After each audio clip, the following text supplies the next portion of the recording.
2020 is the year of the supernatural, is the year of the avalanche release, okay? Is the year of the avalanche release. So I want you to know that step one, even as we're coming into this course, step one is for you to understand that there is the reason why the Lord wants us to prepare.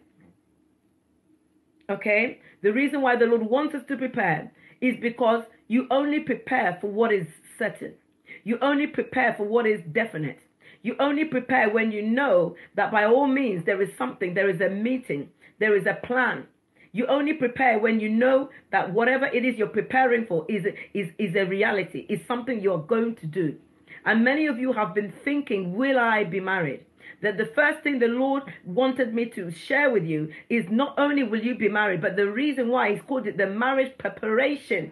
Marriage preparation is not just for you to prepare for a pipe dream. You're not preparing for a pipe dream. You're not preparing for a man that is not out there. You're not preparing for a maybe. You are preparing for a definite. You're preparing for an office called wife.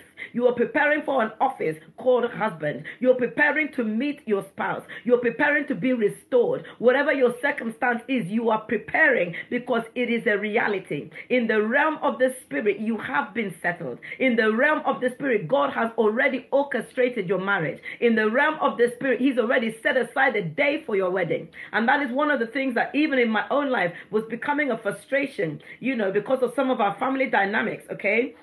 Because of some of the family dynamics. But the Lord said, I've already orchestrated a day. There is a day already orchestrated for the union to be confirmed. There is already a day, all right? We're already in the season of fulfillment, but there is a day that God has already set aside. Jesus said, nobody knows the day or the hour, only my Father in heaven. So God has assigned days. He has assigned days and weeks and months, but He has assigned a day for everything, even the day of disaster for the wicked. The word of God says even the day of calamity for the wicked is known to God. He has assigned a day for your marriage. He has assigned a day for divine connection. He has assigned a day for your engagement. And He has assigned a day for your wedding. So He's saying you're not preparing for a pipe dream. You're not preparing for a maybe. You're not preparing for, let me just find out how to be a good wife and hope I will be married. You're preparing for a certainty. So first and foremost, He's bringing down that mindset of, I don't know if I will be married. He's coming against that mindset, that intimidation, that fear, that, Lord, will I really be married? Am I part and parcel? The fact you are on this course, you are part and parcel. The fact you are part of the two shall be one and you are willing to align yourself, you are part and parcel. The fact that you want to tap into the promises of God, you are part and parcel. You are part and parcel. Okay? None shall lack her mate. It is written, you are part and parcel. You are included. Say to yourself, I am included. I am included. You are included. Because you see, the avalanche release is a corporate release. It is a global release of the people of God. It is a global release. It is something God is doing. I know He's beginning in the States because that is prophetically the place that He set to begin the flood, okay? But there is a global release of marriages for His divine purposes. For His divine purposes. And He wants you to understand that it is not something that He's favored only a select few.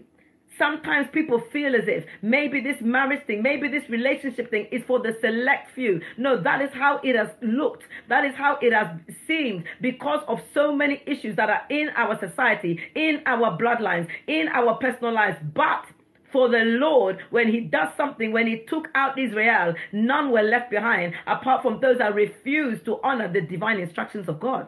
None were left behind. They all left. They were all delivered. They all came out of Egypt. And then those that refused to obey the Lord were left in the wilderness. But then the rest of them, they all entered into the promised land. So you are included. You are not preparing for a pipe dream. He dropped this so strongly in my spirit for me to decree upon you that any kind of intimidation, any kind of fear, any kind of doubt, let it break over you right now. In the name of Jesus Christ, you are included into supernatural marriage. He has already opted you in. That is why He's given you faith for it. That is why He's given you interest in it. That is why He's given you a desire for it. That is why despite the years you have waited, despite the disappointments, despite the breakups, despite some of you the divorces, despite some of you the widowhood, despite, some of you the frustration of the wait, whatever has been going on, somehow, some way, you have not given up because you are included. Amen. You are included. You are included in the mission of what the Lord is doing in this end time. He said, maybe you have come to the kingdom for such a time as this.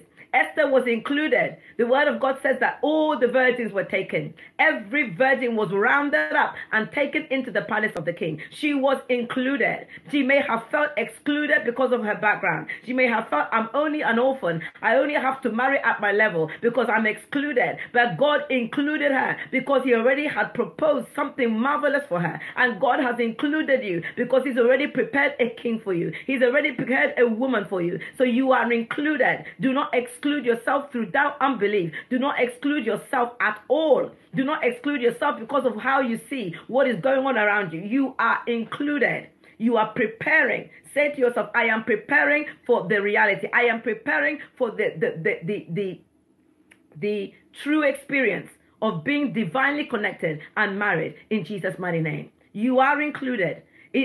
Sometimes we look at our backgrounds, and I'm just sensing this even now. We look at what we have gone through to judge what God is about to do. Does that make sense?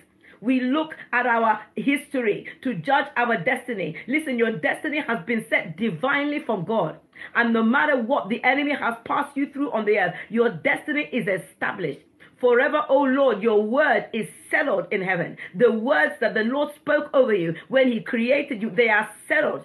They are yea and they are amen. The only reason why many people don't enter into their destiny is, number one, they may not come to the knowledge of Christ. Number two, even in Christ, they may not come to the knowledge of the truth of what the plans are. Okay, I know the plans that I have for you, says the Lord. Plans of good, plans to give you a hope, plans to give you a future and an expected end. So, that may be another reason why people don't. They don't really seek out what are the plans of God for my life. But understand that your destiny is settled. You were called wife before you were born, before you were birthed, while you were still in your mother's womb. You were called wife. You were ordained as a husband from the very beginning, from the foundation